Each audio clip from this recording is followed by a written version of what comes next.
You're now listening to Sound Talent Media. Check out more shows at soundtalentmedia.com.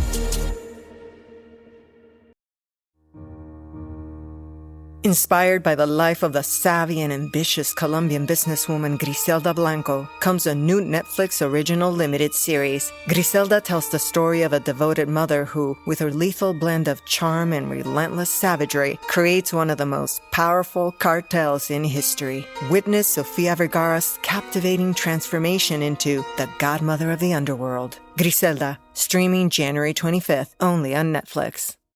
ABC Tonight.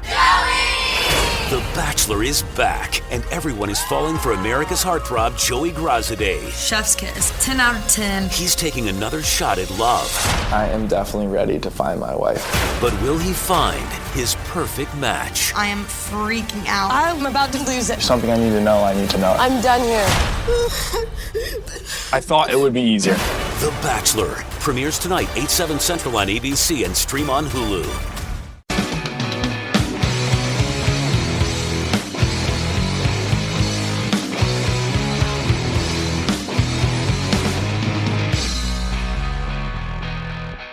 Welcome, everyone, to the ToneMob.com podcast, the show for people who love guitar tone and the people behind it. I'm your host, Blake Weiland, and with me today I have John Snyder from Creation Music Company, and we're going to talk about pedalboards and anything else that arises. How are you doing, John? I'm doing well, man. How are you today? Pretty excellent, really. Excellent. I guess that's a new word. Yes. Excalibur. But yeah, or whatever. Yeah, you know. So, let's see. What have you been up to? Anything new and interesting, exciting?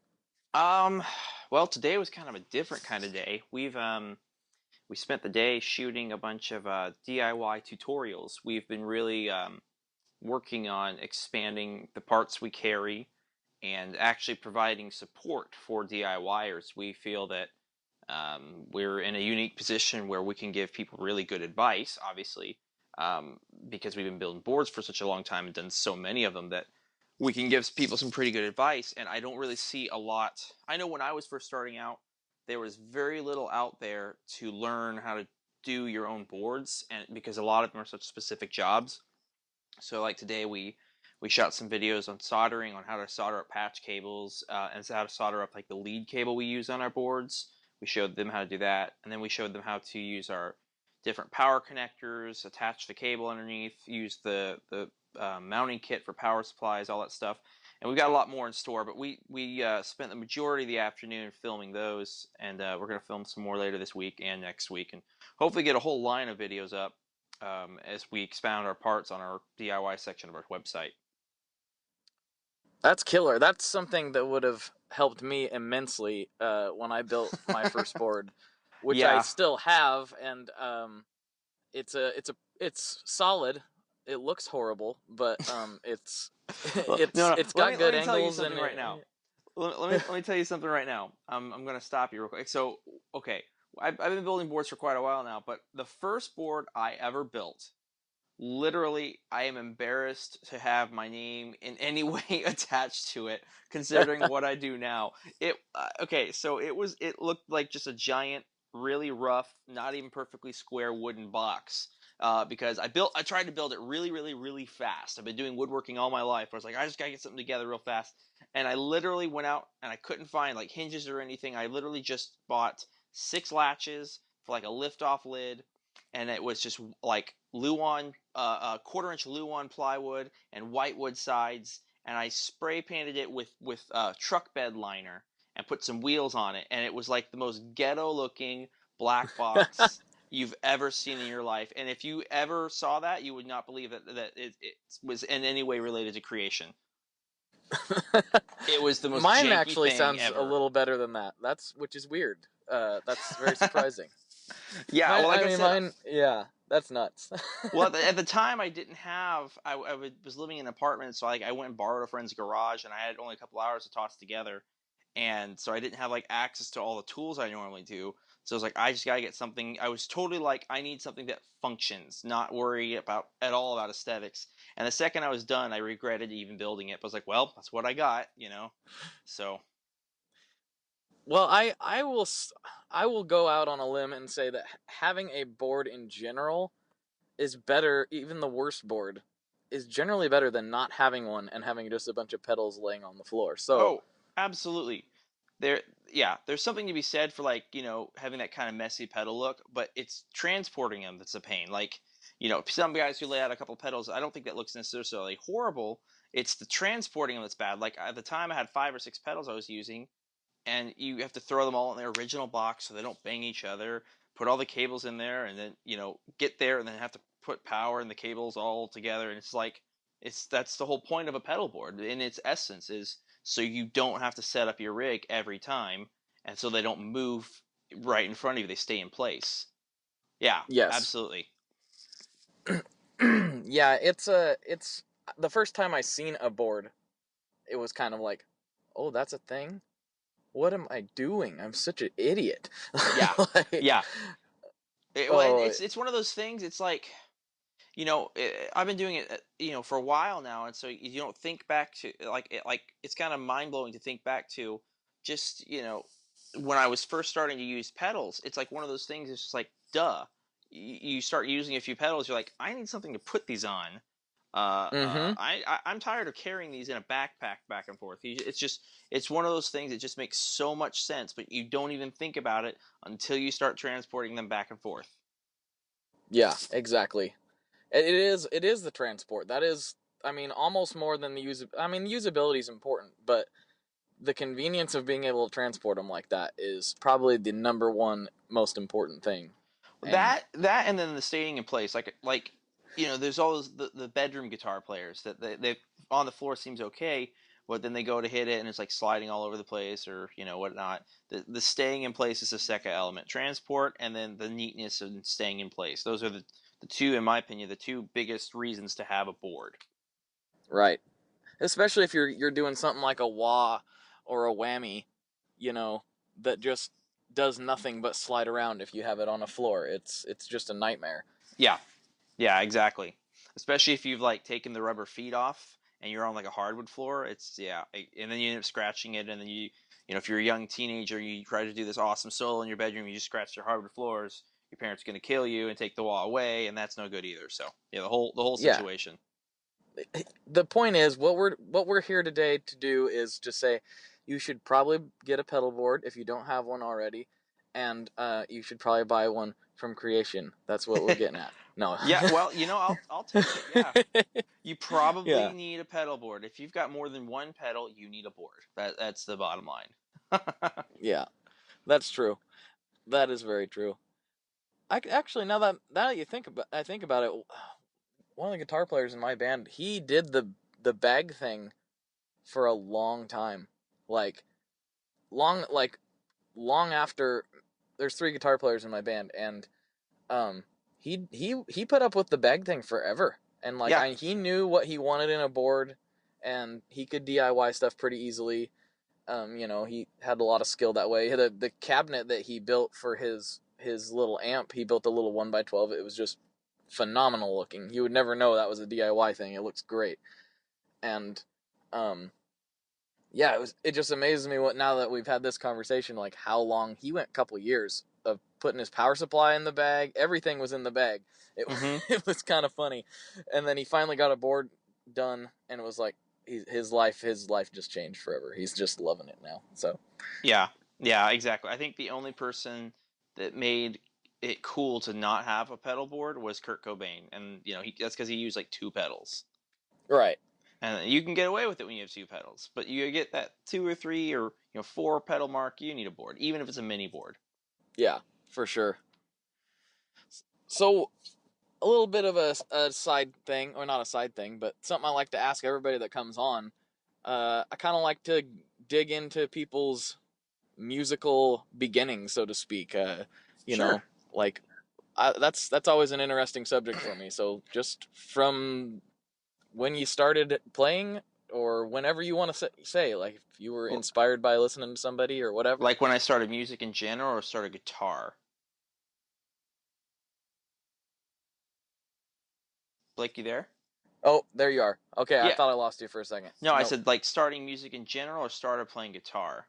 Oh, yes. Music in general, and then you can kind of weave the whole story together for us. Sure. No, absolutely. Okay, so my dad was a musician. He had gone.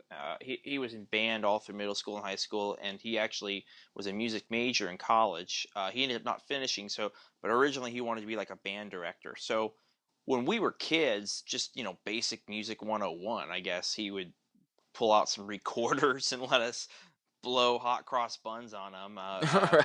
I mean, just your basic music 101. So that was like the first start, but the I used to always tap and bang on pots and pans and tap with pencils and whatnot, and I was very much a percussionist at heart. But I remember we switched schools, and in 6th grade we went to school that had a band program, and so my dad was mainly a saxophone and clarinet player, so my brother chose saxophone because we both switched at the same time, and so I wanted to be different.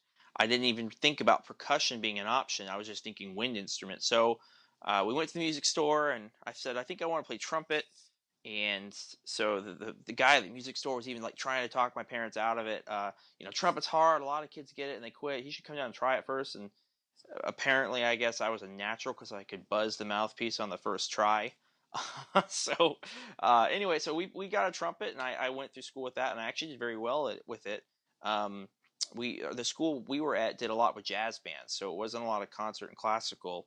They did that like your first year, but then like the rest of the time they pretty much focused on jazz band because it was a smaller school, and that was an easier program for them to run. But anyway, so I did well with trumpet, and about 8th grade, I think previously my parents had bought me a set of drumsticks and a practice pad, and then in 8th grade, they bought me my first drum set, and that kind of became my side passion. I would do trumpet at school, and I practiced it at home as well, but, second I got home from school, I would play drums nonstop. And anyway, but I wasn't very good for a long time. So we ended up moving between 8th and 9th grade. I went to a different school that had a different program completely, and had I stayed at the previous school, I probably would have stuck with trumpet a little bit more in depth and longer because I would actually practice then.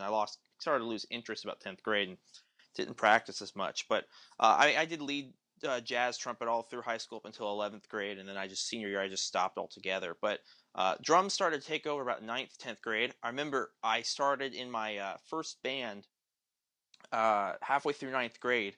And of course, it was a metal band because, that's what was cool for high schoolers in the early 2000s is punk and metal. And so we were like, yeah, exactly. So we were like, had the studded bracelets, and we thought we were so cool. And, we would play Metallica covers and whatnot. And so anyway, I got kicked out of my first band because I still sucked. So, especially if you're playing metal, the drummer's pretty key. Well, what happened was they were like, "Oh, you gotta get a double bass. You gotta get a double bass." So I went out and got a double bass drum pedal, and I'd never tried it before, and like I had no idea what I was doing. And then when I did finally learn a double bass roll, I couldn't keep it in time.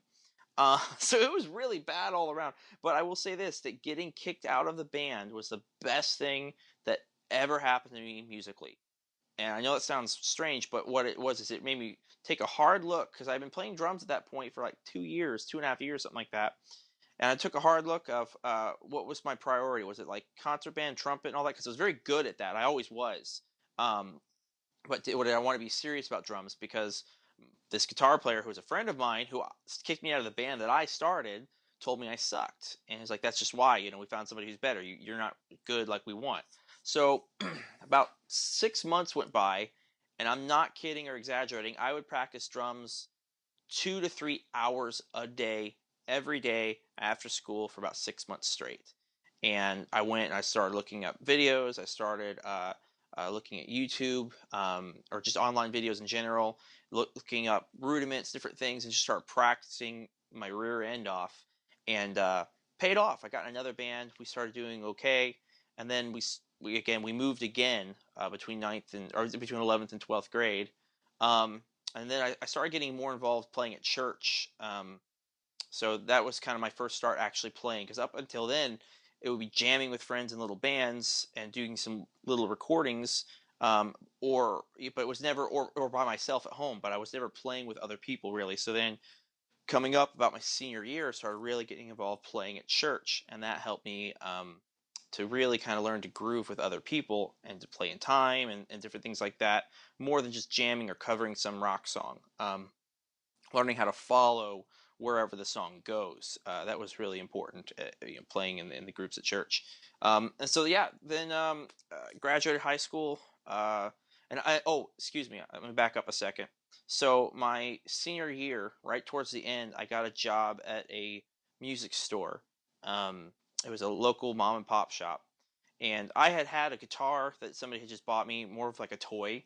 I had messed with it, but I never learned to play it. And so I was working at this music store. I bought my first electric guitar after a few months working there, and I still have it to this day, and I'll never sell it because it's still my favorite guitar. It's kind of a cult following. It's Ibanez Jet King, and it's the Jet King 2 in the Sunburst. They made this guitar less than a year.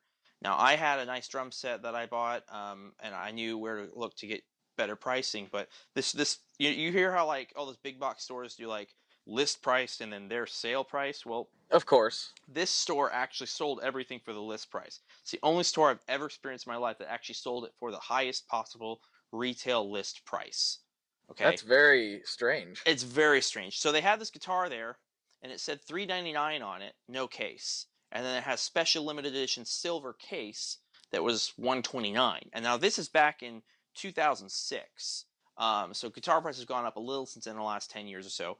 And so anyways, I went on, first thing I did was I went home and I went and looked online, and I was like, well, I can find it cheaper somewhere else. I know where to buy this stuff. And could not find it anywhere. I couldn't find it on any of the big box stores or any of the mail order websites, eBay or anything like that. Couldn't find it. And finally I was like, I want this guitar. I want to learn guitar. And so I just bit the bullet. I put it on layaway, and here's the crazy thing. That store, as an employee, only gave me like 10% off. They were selling for the full list price and gave me like 10% off. So I actually know that one they didn't, because I hadn't worked there long enough. They gave me discounts and stuff later on. But I paid full list $529 for the combo. Anyway, so I laid it away, got the thing paid off. I started taking guitar lessons, paying for them out of my own pocket. And I just decided I wanted to learn guitar. And then I picked up bass a little bit as well, and I started filling in both at church every now and then, just whatever was needed each week. And anyway, so I went ahead and the next year because I had stayed at home a year and didn't do college right away. I did some community college, but I didn't go away to college. The following year, I went to a school in St. Louis for praise and worship, and they had amazing guitar teachers, and we played music every day, and it was just a great experience musically, building my chops. So I didn't play a lot of guitar. I mainly still play drums up there, but I played every now and then, and I took a lot of lessons from really, really high-end teachers. And then from there, I moved back to Tulsa, where I'm at now. I grew up in Tulsa. I moved away, and then I moved back to Tulsa to go to another school. I went to Bible school here in Tulsa, and I didn't really do much with music for about 2 years. I worked at Guitar Center. I played drums all the time there, but I didn't really do much with playing music out. I would just jam a couple times here and there with friends, but I wasn't really playing at a church, and I wasn't really playing much at home other than drums still. But as far as guitar I'm talking about, I wasn't doing much of that. And so after we graduated, I met my wife at Bible school. We went back to Arizona, where she's from, and we went and her brother was the worship leader there. And after he stepped down, the church literally had no other guitarists. And so I kind of pulled out my acoustic and started brushing up my skills, because I hadn't really played much in a couple years. And from then, it's been serious for about the last, that was 20. So about the last 5-6 years, I've been really serious about guitar. So I started playing like rhythm acoustic for the church, and then we ended up moving back to North Carolina, where I had been in high school, and we stepped into a leadership role. And my wife and I led worship there for 3 years, and it was good prep work, because just the previous few months I had pulled out the guitar, started brushing up my skills again, and all of a sudden we started leading worship. They had no one else, and so the last I've been back in Tulsa now for a year, but the 3 previous years we were worship leaders there, and I was playing, anywhere from 3 to 4 times a week, and practicing at home and being very serious about guitar for the first time. And because mostly up until then it's still really been mostly drums. So, but for the last 3 or 4 years, it's been really solidly guitar. Right. So I know it's a little long-winded. I'm a very, if you'll find out if I keep talking, I'm very detailed, I'm very long-winded, and it's just how I am. So I will try and be more brief. But yeah, sorry for the long explanation. But that's the history of John Snyder in its most explicit detail. Oh man, that's exactly what we need. We need to know that kind of stuff. No, that's what it's all about. I want to hear all that. So, how did you start creation? Like, okay, obviously you're a guitar player. You've realized what you like in gear, etc. As we all kind of go on that path. How did you kind of realize creation as a business? So was it one of those things where you make a couple for friends and they say, hey, and it just kind of rolls from there? Or how did that happen? Well, that's exactly what happened. It is, again, I was leading worship at that church. I had gotten started to get really serious about guitars, and I knew about gear. I've always been a gear head, and I worked at Guitar Center, and then I started working at another music store back when we moved back to North Carolina. I was a worship leader there. I worked at the music store on the side, giving drum lessons and selling stuff. So I started getting pedals, and like I said earlier, I got tired of transporting them. So I made that really lousy pedal board, and I knew I could do better because I knew woodworking. I've been doing that my whole life with my dad. I mean, I used to watch New Yankee Workshop every Saturday morning after pancakes with my brothers and dad. We would sit and watch New Yankee Workshop on PBS every morning, and then we do little projects here on the side in my dad's garage. Like, that's just what I did growing up. So I made this really lousy one. I was like, this is terrible. I can do a lot better than this. So I think I had 3 or 4 pedals, and instead of buying another one, I went and I looked and I found a table saw on Craigslist, and I had the money for a pedal. I knew the one I wanted. And I said, you know what, I'm going to hold off. And literally that is the one exact point where I can trace back to. That's how the company truly started. I said, I'm buying a table saw because I haven't had access to one in years. And then I'm going to, because most of my dad's tools had been in storage. He had sold some of them, and because they had moved a couple times, or they were in storage, and so I just didn't have access to my dad's tools anymore. So I said, I'm buying myself a table saw and a couple other small tools. So I didn't buy a pedal. I bought a table saw, and I took some old wood flooring. We had really nice. Can I stop you for just a second? Sure. Just because I know if I'm thinking it, then everybody else is thinking it too, most likely. What pedal was that you passed on for the table saw? Because I'm a weird gearhead like that. It was a delay. I had been dying to get a DL4 delay. And so at the time, I think I had a boost, I had a volume pedal, I had a tuner, and then I had just gotten an old Marshall RF1 reflector reverb. And this is all for acoustic at the time, and I decided I wanted to. Yeah, it was all I was doing electric a little bit, but I didn't have a really good amp, so I wasn't really trying to do electric. So these were mostly for my acoustic with plans to turn it into an electric board later. So I decided I wanted a DL4. I never did get a DL4 because about the time I finally decided to pull the trigger, they came out with the Flashback X4 by TC Electronics. And I decided I wanted that. And since then I don't even know how many delays because I've just been absorbed by gear the last couple of years. But I seen your Periscope. You got the delay game is totally covered. Yeah. There's, it's part of it's just being in this industry now. I've made so many friends and contacts. I genuinely want to own their stuff to support them, as well as I genuinely just find pleasure in having these things and getting to play with them. I'll tell you my plans for my board and my pedals here in a little while, but back to kind of how it started. So like I said, I took a table saw, and I had some cherry hardwood left over from a project I had done on my parents' house. We had some really nice, like old school thick wood flooring. It wasn't veneered or engineered hardwood. It was straight up, almost 1-inch thick cherry.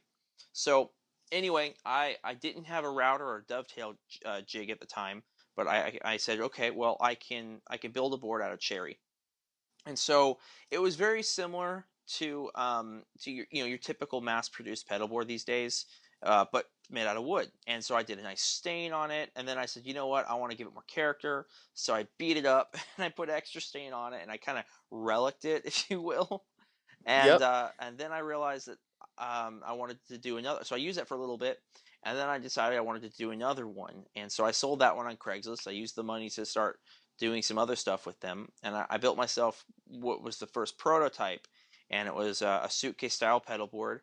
And about that time, I had a friend that I went to Bible school with, and I reconnected with him, and we apparently were both in Gear Talk, or excuse me, no, I saw him posting something to Gear Talk on Facebook, and I was like, "What's Gear Talk?" And so he told me, and we got in, and then through that we reconnected. We started talking a lot about gear, and so he was telling me his plans for a pedal board, and I showed him what I'd been building and what I was trying to do with mine, and so he had some really nice pedals, like he had some nice Strymon and some JHS overdrives and whatnot, but he was putting them in a really odd order, and I was like, hey, what if you put them in this order?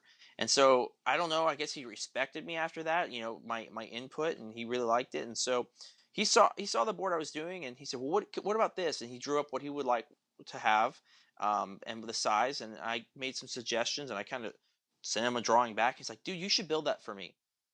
And I showed him, and this whole time I'm building more and more my own project. And as I showed him pictures, like, dude, you need to do this as a business. And so I decided I would do one for him. And about that time, my dad had been traveling a lot, and we were renting a house from them. And so he came back to town, and he saw what I was doing, and he said that he would really like to get involved with something like that. My dad's a little older, and he said he had always been looking for something that was kind of like a side job, woodworking type thing that he could do as he started to come into his retirement years. So we talked about it at length, and I was still doing, like I said, a lot of other jobs. I was still teaching lessons at 2 places. I was the worship leader at the church. I was doing something else too, I can't remember, but we decided to take it on. It was never intended to be a business, ever. It was always intended to be a side job. And Got it. anyway, what was that? Oh, I just said I got it. Yeah. Yep. And yeah, so that's interesting. yeah, I never in a million years thought I would be doing what I'm doing today, ever. So anyway, I took on my friend's project. And about that time, I was almost done with his, and he sent me another friend.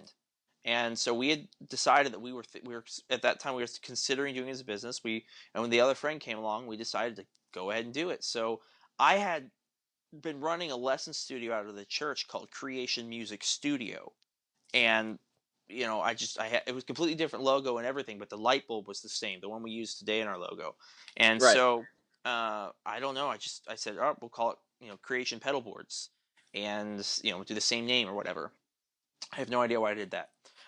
Anyway, so we decided to start his business. My dad actually pulled money out of his retirement and invested. Like, he's like, I see what you're doing. You're doing good quality stuff. I think that this can be something for you to do on the side. It can turn into something. I want to help support you in that. And that genuinely spoke volumes to me for that. And so I started doing it even through the weeks because I had a couple orders, and I was just doing it as a hobby, trying to learn how to do it even better. And then we'd get another order, and next thing you know, it turned into more of a side job that I would do through the week in between my other jobs. And then I pulled back from one lesson studio because all of a sudden this creation starting to get orders, and it's like, well, I have to build them. And so was this all through your website, or where were the orders coming from? Just I from had put personal up connections. I had put up a Facebook. I didn't even put up a website right away, and it was word of mouth. And then I did the Instagram, and I just started putting up photos of what we were doing while we were doing them. And next thing you know, I had a couple boards built. And so I took the photos and kind of put them up on the website. I didn't put it to where you could just purchase on the website, but it was more like informational. So people would contact us, would talk about a build, I would price it out for them, and it was kind of one of those things that I just kind of happened over the first like 6 months or so. And then so it's in the big game changer, if you will, was I had just decided I was going to put more time into it. Still not sure if I wanted to do it full time because the money wasn't there. Obviously, you don't make money for a new company for a year or two whenever it's an upstarts, and I knew that. But Yeah. I was considering, okay, well, maybe I'll put the time in now and it'll turn into something later. Well, anyway, about that time, something really bad happened. my dad had a really secure job, and he had taken a significant chunk of his retirement and put it towards us. I shouldn't say significant, but a decent chunk of some retirement money, put it towards us. Well, he had been, about this time he had gotten a new boss, and the boss, my dad had been promised promotions over some time. Anyway, long story short, this boss and my dad didn't quite agree on something, and the boss used his authority to go ahead and terminate my father's position. So my dad's 60 years old, almost 60 years old, and he's actually just spent some of his retirement money, and now he's out of a job. So then all of a sudden we said, well, let's really push, really make a go of this, and hopefully, in 6 months or a year, we can start turning in a profit. And so my dad lived on his retirement all last year. And when we moved from and excuse me, there's a really important detail I'm skipping. I don't know why. So about that time, my brother, who lived here in Tulsa, he called us up because he heard about my dad's job, and he said, I've been thinking about investing in your company for quite some time, and hearing about dad's job, I think you guys are doing something really cool. I think you can turn it into something. I'd like to get up and be a part of it, but if you move to Tulsa, I feel like I can help you guys even more versus you guys still being in North Carolina. And he said it's not contingent on me investing, but I think that can really help you guys. So honestly, we're Christians, so we thought and we prayed about it for some time, and I kind of knew right away that that's what we would end up doing. But we took a little time, we prayed about it, and felt like that was the sound decision. So we moved to Tulsa. So all last year, we took very little from the company to try and build it up. And so my dad sold his house. He just kind of lived off some retirement and some what's it called, unemployment. And we just built the company. We just worked as hard as we possibly could, and we started to really get in a groove and get things going really well and get the quality way up. About last summer, when we moved into the shop, we were able to make a lot of changes to start making things faster, start making them more efficiently, really hone in on making everything a repeat process, which helps quality just shoot through the roof versus just everything being a one-off. So yeah, it's all paid off. And then somewhere about earlier late this winter, early this spring, we just all of a sudden started to explode. We were starting to do really well last fall, and then we did really well last, like we did like a Black Friday sale or something, and then through that cool Christmas season we did well, and then it just kind of slowed down. And then about this spring, like I said, we just absolutely exploded, and we've just been trying to hold on as best we can ever since then. We're almost at this point growing at a rate faster than I can handle, and it's a really good, really exciting time. We're trying to control our growth, if you will, but like for instance, we're out of space at our shop. We actually just found out yesterday that finally we've been waiting for it for some time, but the unit next door to us is finally probably going to be opening up here in another month or two. And the second it does, we're punching a hole through the wall, and we're doubling our space because we're starting to do big volume, and it's really exciting to see. So it's kind of like, it's just one of those really exciting times. You see 2 solid years of hard work and taking very little out of something and reinvesting it back into company finally start to pay off. Just really exciting. But back to the beginning, I never in a million years thought I would be doing this.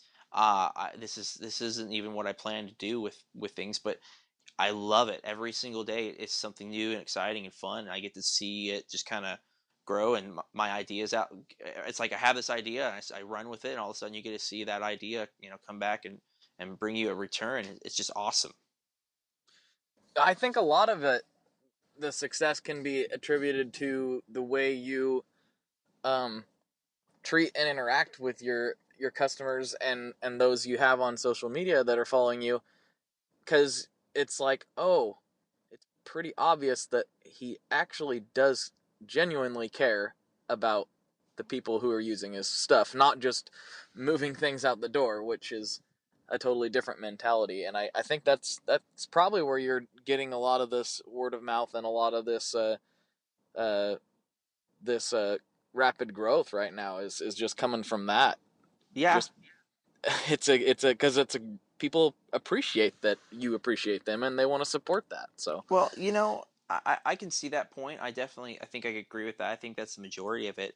I guess the thing is with me is and I don't know about others, but the thing I guess that might set me apart is I always try and make sure I maintain the mindset that I had from when I first started.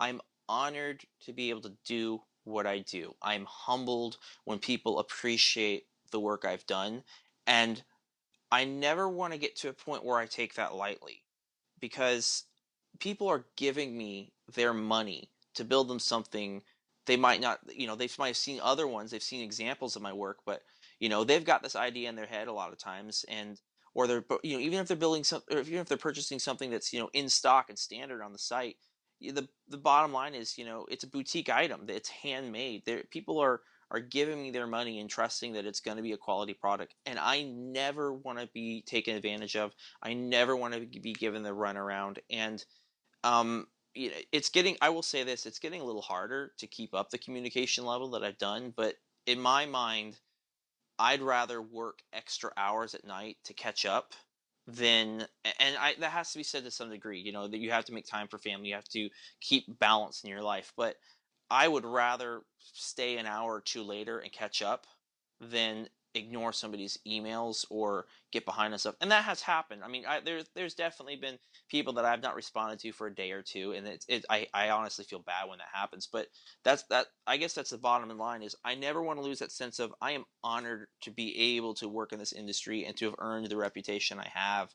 I honestly, every now and then, I kind of have one of those like surreal moments, like, how did I get here kind of thing. Like, for instance, at NAMM, I don't want to name drop, so I won't say a name, but I walked up to somebody and was like, "Hey, I'm John from Creation." He's like, "Oh yeah, no, I know who you are." I was like, "Really? What?" And it's that's exactly where I'm at. It's like I never want to get that. I would never want that to feel normal. Like, I don't mean that I, am a fanboy, and like these people are normal people. I've gotten to the point where I'm comfortable around other people that are well known, other well known builders, much bigger companies than me, or even artists. I've got to the point where I'm comfortable around them, but I never want to lose that feeling of I'm honored that they know who I am. I'm honored that they appreciate my work. Because the second I do that, then it's about me and not the customers. Right. That's a good mindset to have. Thanks. That's a very good mindset to have. I think it shows through. So. Well, I appreciate that. We definitely try hard to stay level headed. Yeah. But yeah. Anyway. Good stuff. So since this is a gear podcast, let's talk about your current rig. What current rig? Oh, is it not? Is it all over the place? Kind of like mine is right now. So you would think that owning a pedalboard company, I would own a pedalboard. In theory. I do not currently own a pedalboard. Well, okay. Isn't that a conundrum? Okay, so here's what happened. After all our pedalboard talk early on in this episode. I know. This is so shocking. This is a shocking revelation. So I was rocking. Wait, hey, hold on. We gotta rewind. I think if you have more than 3 pedals, you definitely need a board. I wonder where I heard that. I'm just kidding. Go ahead. No, I know. No, that's not to say I haven't been using a board. I don't own a board. Okay, so here's what happened. I was using the very first board we ever built, and I was using that all through the first year of the company. We got to the new shop last summer, and I still had that board set up, and then I got some new pedals, and I took some off, and I was like, you know what? I'm just going to tear the whole thing apart one day, and I'm going to build myself a new board.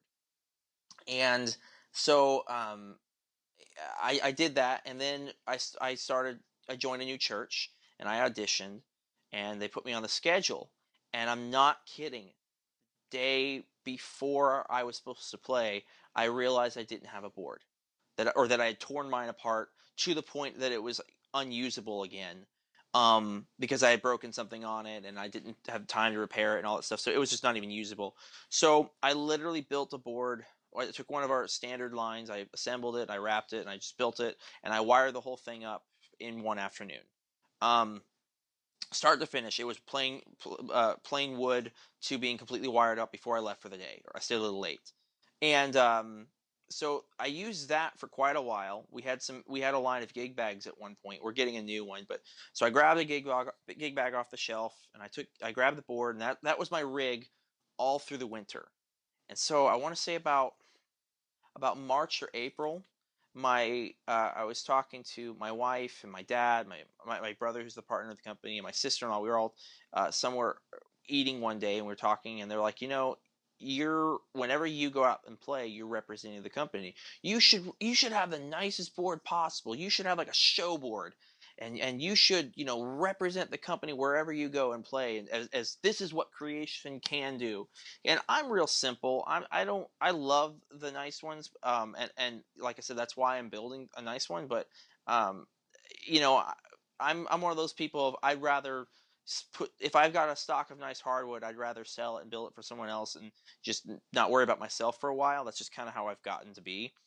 So anyway, they talked me into it, and I went the very next day, and I said, all right, we're going to start a new board. I'm not playing for a couple weeks, and we'll build one before I play again. And so I ripped my board apart. I even just tossed it on reverb, and I sold the board. And then I got busy again. Then I didn't build it. And You didn't build it. I didn't build Oh, it. And no. this was in May.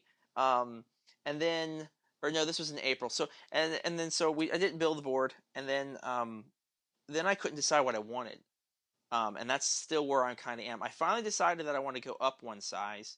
But I haven't decided which wood I want, because I decided I'm going to go ahead. If I'm going to do it, I'm going to do it right. I'm going to do an exotic wood. And it's going to be kind of like a life board for me. So I'm deciding on the wood, but here's my current plan. I am splitting into 3 pedal boards, and I'm doing that to kind of showcase what we can do.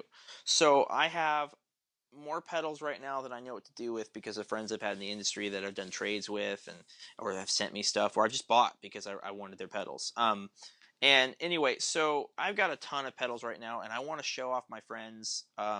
So what I'm doing is I'm splitting off into 3 boards. The first one is one of our mini boards, the Streamliner, or not the Streamliner. I'm going to do the Heritage Rhythm, which at the time of recording this podcast is not released, but at the time this podcast gets released will be on our website. It is our Heritage series shrunk down to the rhythm size, so it's the mini pedal board. So I'm going to put together a mini electric guitar rig on that, and I'm probably going to do that out of walnut with the gig bag, and that's going to be like my grab and go board. So I'm going to have like a compressor, 2 drives, reverb, and delay, maybe change it up with a couple other things. Okay, and then I'm decided I'm going to do an acoustic rig. I'm going to do a 17 by 12.5 board. I'm going to have a small volume pedal on it. I'm still deciding some of the other pedals, but we'll have a boost, it will have a tremolo, it will have a delay and a reverb, and then it also will have a direct box, and then I'm also going to have a microphone in and out for it, and I'm going to use a vocal pedal for that line. So there'll be 2 separate signals, guitar in and out, mic in and out. And then, and that will probably also be out of walnut or possibly another exotic wood, I haven't decided. And then my main board will be a 2416, and it will have a lot of drives and my modded VP, and it'll have a Matthews Effects conductor tremolo with tap tempo. It'll have 2 delays, a Caroline Effects kilobyte delay, and the new Walrus Audio Bellwether. Most I know. Yeah. Oh man. I love the Bellwether. I love that pedal. And the acoustic board will have my El Cap on it, by Strymon, and then my grab and go board will have the Greer Amps Black Tiger delay. That thing looks cool. That thing looks really cool. That thing sounds cool.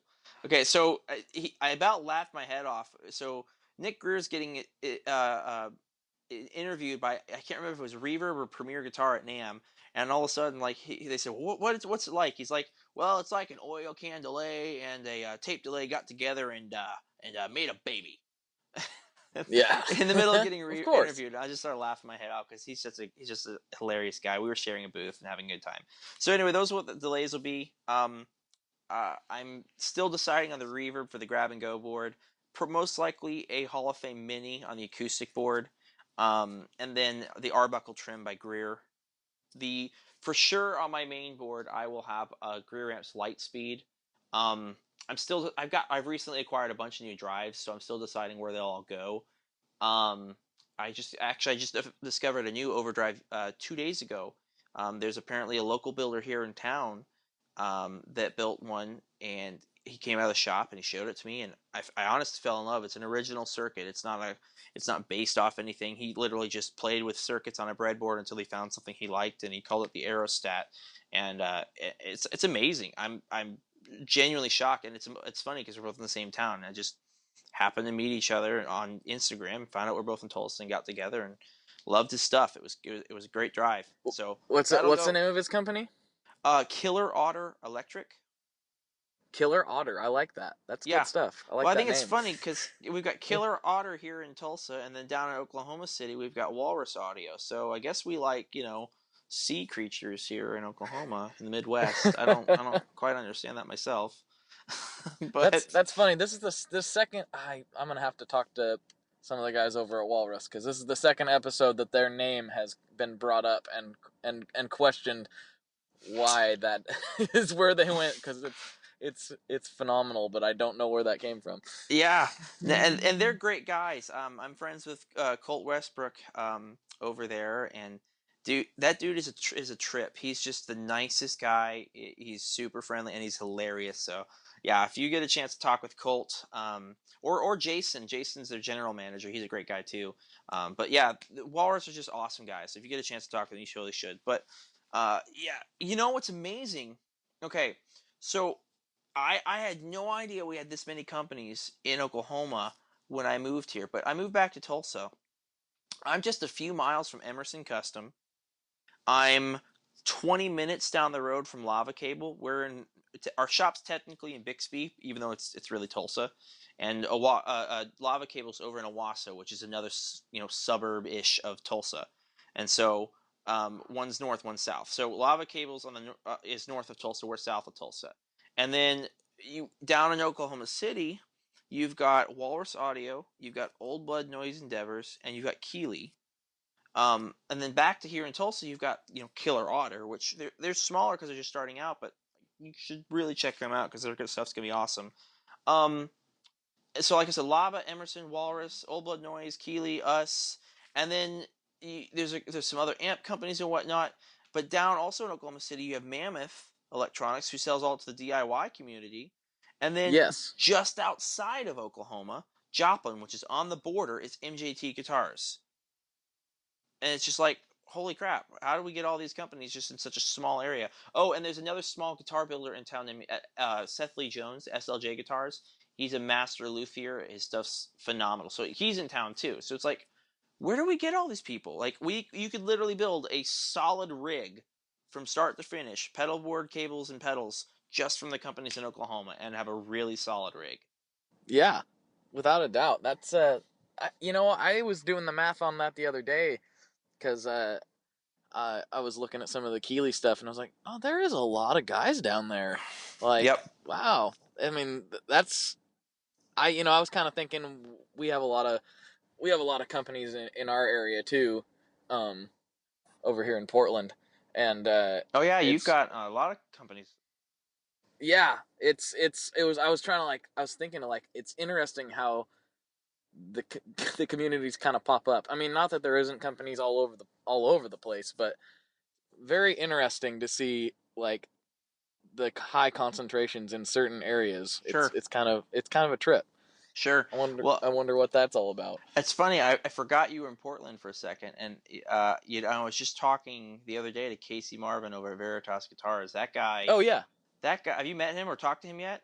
I have not, and there you go. This is the again second time in a podcast that has been suggested that I get in touch with him. So I'm gonna have to go ahead and do that. Casey Marvin. If he ever listens to this, I'm just gonna give him a shout out real quick. Casey Marvin is like one of the nicest guys in the industry, and I know people say that all the time. Oh, and this company's great, and the guy who runs it's such a nice guy. But genuinely, I met him at NAMM, and we texted here and there a little bit, but we had a phone call the other day, and it was just a pleasant time. That guy is hilarious, and he's super friendly, and he knows his stuff. Like, he sold me on a Veritas guitar, and I didn't even plan on it. Like, I didn't buy one. That's not what I'm saying. But I will be getting a Veritas guitar in the future because he knows his stuff. Yeah. He actually teaches a luthiery school. He's a master luthier, and he actually teaches it. So he's very knowledgeable. He knows what he's doing. A lot of really well-known guys play his stuff. So anyway, I'll just leave it at that. But if you get a chance, you definitely should talk to him because he's killer. Yeah, I need to get. I'm gonna have to reach out and I was going to reach out after Chris Benson told me I should talk to him, and then now you're telling me, I was like, I'm gonna have to get in touch with this guy. Plus, I think the Portlander is just sick. Yes. The shape of it, that it's like this. It's like, well, kind of like Nick said about his delay. It's like a Les Paul and a Telly had a baby to me. Yeah, very much so. So awesome. Very much so. So was that Chris Benson from Benson Amps? I'm sorry, I didn't get a chance to listen to the podcast before today. That was. Oh, that's fine. That's not a big deal. They're not going anywhere. You can listen anytime. Yes. I will. No, I will. That It's was been a busy week. We've been a little behind. So I've checked out their stuff. Their amps look incredible. How did that conversation go with him? Because his stuff just looks phenomenal. It doesn't just look phenomenal. Yeah. If you prowl my feed at all, you'll notice I'm a little bit of a fanboy of his. Yeah. I really dig all of his stuff, and he has actually been inside all of my amps except one. Wow. Yeah, wow. and either done repairs or modifications or both. So, I've known him for a couple years, so I'm a pretty big fan of his work. And, very cool. Yeah. He built me a Monarch here last Christmas, and it's my go-to 99% of the time. That thing rips. Great. I have some friends that play some of his amps. Wade Burden is a buddy of mine. He plays his amps, and he was saying it sounds great. So I've always wanted to. It's one of those things you always want to. You always hear something sounds great, but until you play it in person, you really don't 100% know. You can trust everyone around you and buy one, but until you get it in your hands and play it, you're like, yeah, I think it's great, instead of just everyone else's. I really would love to try one of his amps out at some point. That's going to be a life goal. Definitely try out a Benson amp because I hear good things. But well, and he's got a lot of interesting things coming down the pipeline too. Which, everybody kind of heard on the last episode, but or not the last episode, but episode 2. And for a while he's just kind of had the Monarch, which is like a 15-watt, guitar amp with different voicings. Sounds awesome, and that's what I have. And then he had the Gnostic bass amp, which was just a beast. And now he's talking about expanding he mentioned a 30-watt version of the Monarch, and then he's working on a little project for me right now that's a 1-watt. So we'll see where that ends up going. So yeah, that's cool. I've got a 1.5-watt amp that I love, and then I've got a 5-watt amp. But I'll be honest, I really dig small amps. Like, I love the sound you get from big, heavy wattage amps, but I'm playing my main amp right now is either the Risen Bedrock, which is 1.5 watts, or the Risen Claymore, which is I think 12 watts. And so I really dig small amps, kind of on the edge of explosion, or even just dial down and getting a nice clean for a bass tone. But there's something to be said about small amps that you can really crank. Yes, I agree. Because you can really crank them in smaller venues and get that nice saturated tone without having to get that overwhelming volume. Mm-hmm. So for sure, the Risen stuff looks great too. He looks like he's got some cool stuff. Yeah, well, we're the Risen I have. I still won't say exactly what it is because it's just not done yet. But we're in the middle of a collaboration with them. We just did a shop walkthrough video. You can kind of see. I showed that it's a collaboration we're doing, and it'll be available only through us. And it's got our logo on the back, and it's a Claymore, but it's got some stuff changed around on it specifically for us. So that's kind of what we're doing, but I won't say what those changes are until I have it fully released. But I'm really excited about it. But yeah, no, Drew and Lucas over at Risen they know their stuff. They all got started by they sent me a Claymore to try out last year. It's been that long, wow. And I fell in love with it, but I've had some ideas of some slight changes that we can make just to make it a little bit more usable for me without changing the bass tone.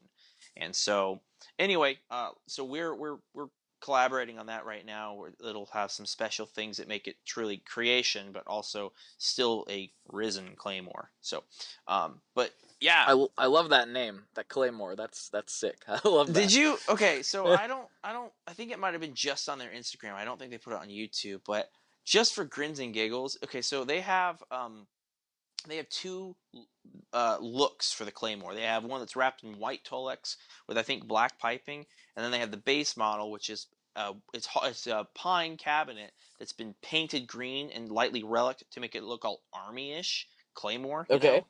Well, they took a video. I guess they had an old enclosure or something like that, and they live. Drew just moved to right outside Nashville, but they used to both live in Indiana. And so they took it out in their backyard in the country, and they tossed it up in the air, and they shot it with a shotgun. And it just you see this amp enclosure just flying through the air in partial pieces. It was just great fun to watch them. You know, this amp that's called a Claymore, and they're making it explode in the air. It was perfect. That sounds like a good time. They should have. Wonder if they should have loaded it up with some tannerite or something and really. Oh, that would have been awesome. Can you? Okay, you know, have you ever seen people like take tennis balls and load them with match heads and then throw them? They kind of explode. Like, oh it would yeah. have been. You have or haven't? I've seen that before. Yeah. Yeah, it would have been awesome if they could have got some, that sort of effect. The second the gun, the spray hit it, it just kind of explodes in the air. That would have been perfect, and they could have shaved that video shot for all their promos for the Claymore. That would have been great. Yeah. I'll have to check that video out though. That sounds like a good time. Yeah, it's probably buried somewhere on their Instagram feed, and it's just always stuck on my head. I thought that was hilarious. But I can find it. I'm a good at prowling the gram, so I can find it. You know, I don't know if that's a good. That sounded really creepy. I shouldn't have said that. It sounded a little creeperish. Yeah. You know. I had watch out.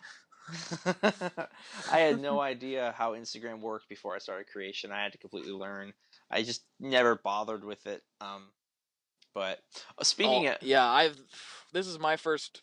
Yeah, the Tone Mob stuff is the first time I've ever had any kind of social media ever. So this is all kind of new territory to me also. Yeah. It's I remember like the first time I didn't know how hashtags work. But I think the first thing I ever posted on our Instagram was like I posted a shot of one frame. We had measured something out, and then I was just messing around. Right about the time I started using Instagram is when you could first start doing video with it. So I didn't even know that it recorded sound. I thought it was just because I had my phone on silent and didn't know, and I was just recording video. I think I recorded us sweeping or vacuuming up, wood shavings, and I didn't realize it was recording audio. So I just put it on there thinking it looked cool, and sucking up a pile of wood shavings with the shop vac. And then about a week later, I discovered that it had volume and it was really loud and it probably annoyed people. I was like, oh, crap. Well, oh well. Too late. It's on the internet. It's never going away now. Sometimes I feel like an old man. I'm still in my 20s and I don't know how some of these things work just because, I don't necessarily jump on the latest and greatest fads. But with this, you have to use social media. So like, it's funny. Periscope's the big thing now, and I think I've done okay with that so far, but the other day I got invited to watch a video with Periscope, and I have no idea how you do that. Like I can stream, I can do all that stuff, and I can tap and turn the video around. But how in the world do you invite somebody to watch you Periscope? I didn't know you could do that. So I haven't got a clue. I've been on there. Well, I was watched yours a couple times. I was on there when Kelly was in your shop, and I was honestly on there trying to okay, well, I'll see how John does it, and maybe I can figure out how this stupid thing works, because I don't understand. I'm just like you. I feel like I'm an old soul, apparently. I don't know. I don't get it. Well, and I'm tech savvy. I just don't necessarily know how all this stuff works. But yeah, hey, kudos to you for this app to record the podcast. You found that, and that seems to work pretty good. It's pretty brilliant, and I'll go ahead. I love it so much, I'm going to give it a plug. It's called Ringer. So if anybody else is going to try to do a podcast where they talk nonsense with somebody that is across the country, check out Ringer. So Yeah, go Ringer. Yep. Oh, you were talking about like Periscope, how to kind of figure out how to do it. I've learned I've learned that if you actually answer people's questions and give them real information, you instantly lose followers. The second you're Okay. the second you are no longer entertaining them and doing the dance monkey dance, they leave your room. Like you'll get 30 or 40 followers or people watching your stream, and then you'll have somebody ask, like you'll just be talking and then walking around the shop or doing something silly or whatever, and you'll be talking to them and somebody asks you a question. You'll stop what you're doing for a second to answer your question, and it'll instantly go from 30 to 15.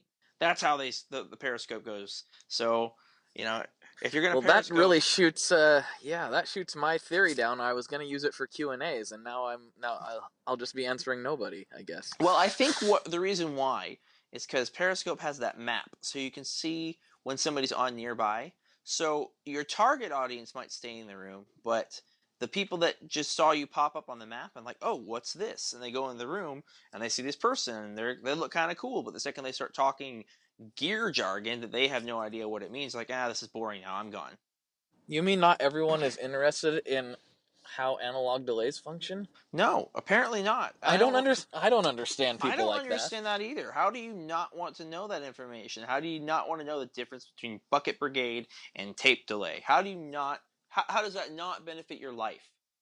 Exactly. Well, I try to explain it to my wife, and she tends to leave the room. So I don't know. Apparently, she's on that team too. I don't know. I've learned with my wife. I have like a one-time pass every couple of weeks to talk about gear. So she doesn't want to hear about it. She just wants to tune it out, or just do it by myself. That sounded wrong. Just wants me to look at gear by myself, or not talk to her about it. But then, like, for instance, there'll be this one piece of gear. Like, for instance, the last piece of gear I was super excited to buy was a New Neighbor Slate with the Expression pedal. And I've been researching it. I've been looking at it. I've been listening to a million different demos. I never got a chance to try one out, but I went ahead and bought it anyway. But so I finally was like, can I show you something? Can I show you something? She's like, what? And I'm thinking in the back of my head, I haven't asked her to show, or I haven't asked to show her any video for gear in like 2 weeks. So I'm good. I get like a one-time pass every couple of weeks to show her something. And she's like, what is it? And I was like, come over. She's like, look at this reverb. And of course she actually liked that because she's like, wow, that sounds really good. I like the way that sounds because she can appreciate it. It's when I start talking to all the technical jargon of, well, you can split this into stereo and it can go out into a clean and a dirty amp. And, she's like, you're talking a different language. I don't care what you're saying right now. So, yeah. Yeah, I have to use my gear conversations with my wife. I have to plant the seeds for things I want. Like I have to talk about it for a good year before I actually go get it, because then she's, well, you've wanted that for a while, so it's okay.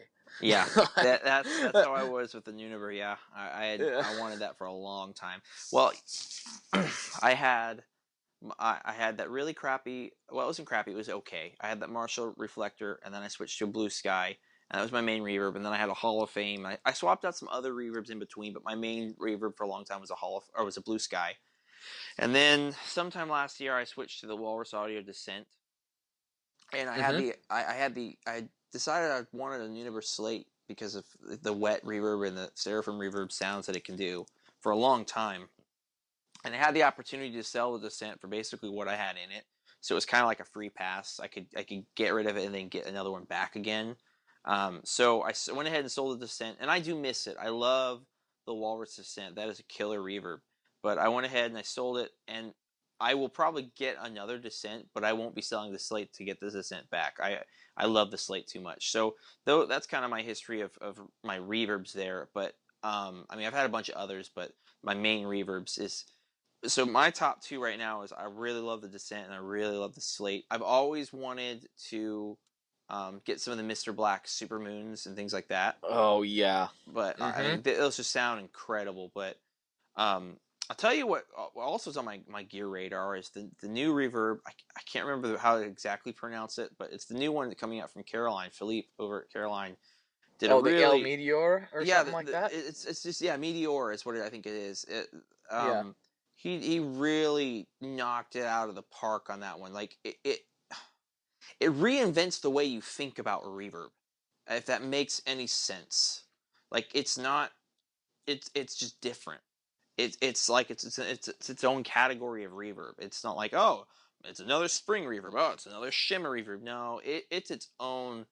That's why I love Caroline and Greer so much. Is like they don't take status quo. They really come up with their own unique ideas that are usable.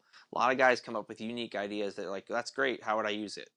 But yeah, the Meteor is on my gear radar as well for a really good reverb. That's I love the Kilobyte, and they're kind of similar in stuff, and similar in their platforms, but reverb. It's a killer pedal.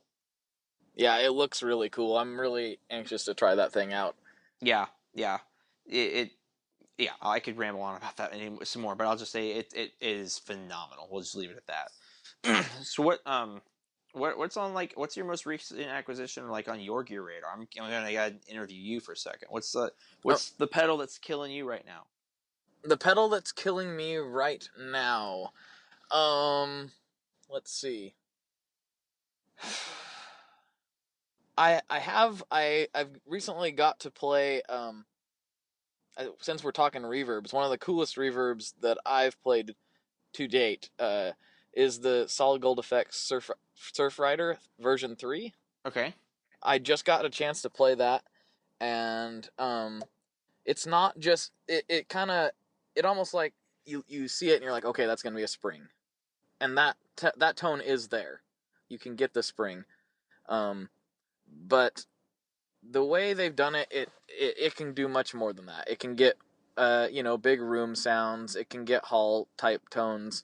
It's all in how you dial it in, and they did a really good job with kind of making the reverberation sit in the mix. You know what I mean? Okay. Like, yeah, sometimes things kind of get wishy-washy and really buried, or they're really bright and in your face.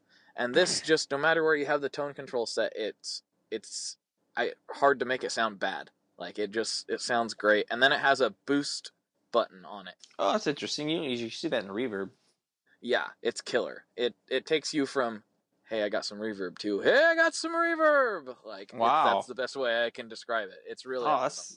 That sounds really cool. I will say this: reverb's my favorite effect. I'm a total reverb junkie. And it's funny because I own so many more delays and drives, but I'm a reverb junkie. I could sit there and own 20 or 30 reverbs and be just in heaven, just playing with them. Oh, and yeah. Literally, it would sound like it too. But I could literally just try out reverb pedals all day long. Drives are awesome, straight up rock and roll, but I love a good, thick, heavy reverb sound. Yeah, I enjoy reverbs, so I'm very picky. But yeah, that one's really been doing it for me lately.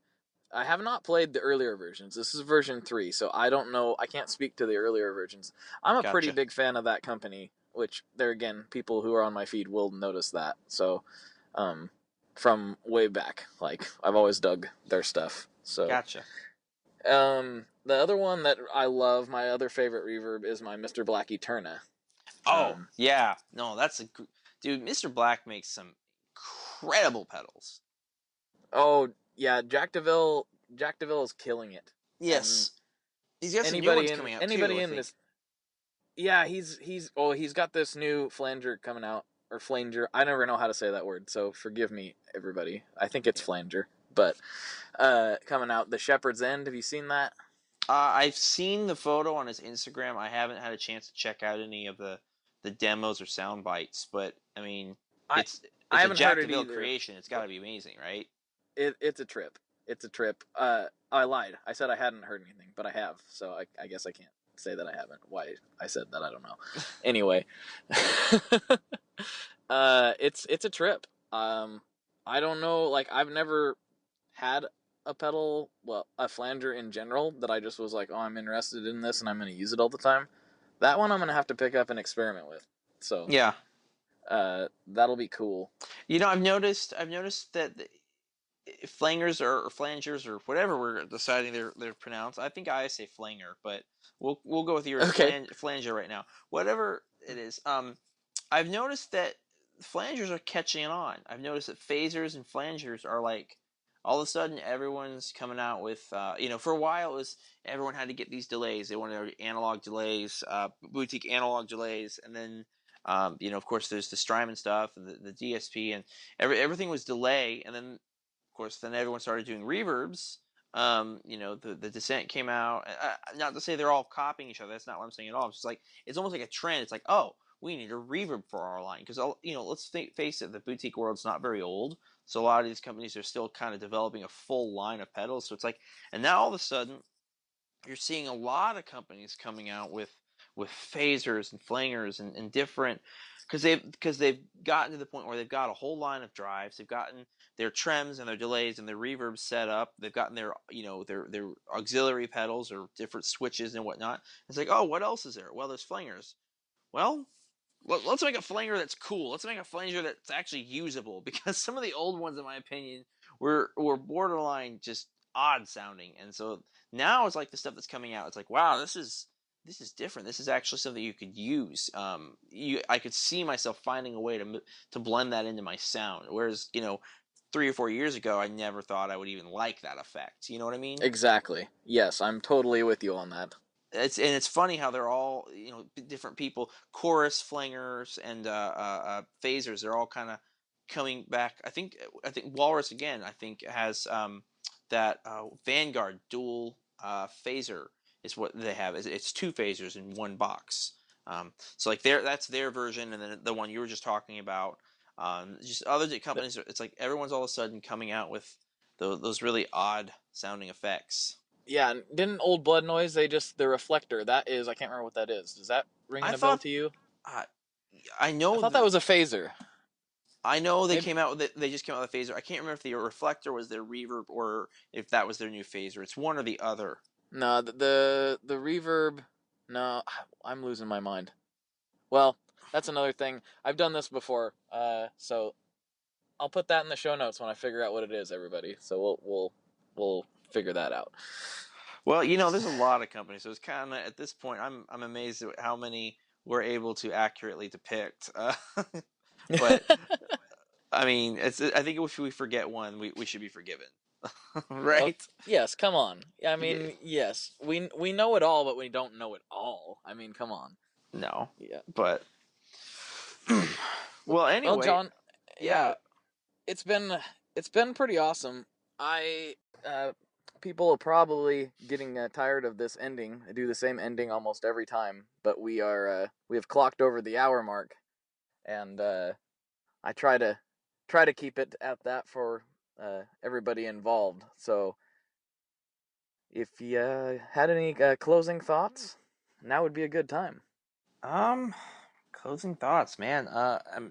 Time kind of flew by on that. Honestly, it's one of those things. Just chatting gear with a buddy, just kind of goes right on by. Closing thoughts. I don't. Honestly, I don't know what to say. I haven't done a lot of these podcasts. I don't keep checking us out. We've got some new stuff coming out. Feel free to ask us questions if you ever have any. You can reach me directly, John at creationmusiccompany.com for my email. You can also feel free to message us on Instagram. Check us out and communicate with us on Periscope when we're there, or you can call the shop directly if you'd like. The information's on the website. We're always happy to answer any questions about our products, and if you have any questions about the videos we have coming out, any of the other products coming out soon, just always happy to chat and communicate with customers and answer any questions they have. We love being a resource. That's kind of where we're headed. Right on. Well, John, I want to thank you very much for coming on. It was a good time talking gear, talking everything. It was really awesome. Thanks for coming on. Oh, no problem, man. It was genuinely a pleasure. Like I said, it's what I said earlier in the podcast about honored to do it, man. It's absolutely my pleasure, and maybe later on down the road when we can do something like this again. That'll be lots of fun. But I appreciate you for having me. I appreciate everyone who's supported our company to get us to the point where we're on shows like this. So all around, thank you, everyone. I appreciate it very much. Right on. All right.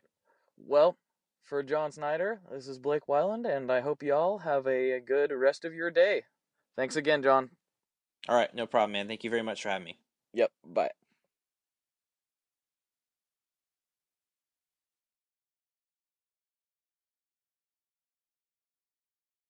One last thing before we totally sign off here, I just want to remind you that if you do any shopping at Stringjoy, that's Stringjoy guitar strings made in Nashville, that will help me out as well. As I've said for years, I'm heavily involved in that company, and I really do think they're making the best products on the market. So if you would like to try custom strings, go to tonemob.com/stringjoy and check them out today. I seriously love what the team down there is doing. I help them out with all kinds of things, and by you supporting them, you are also supporting me as well. And hey, you need some strings, so why not get some custom strings just for your guitar and playing style? Again, the link for that is tonemob.com/stringjoy, and that will take you right to their website, and you can do all your shopping through there, and that will help everyone involved out. So thank you very much. Talk to you next time.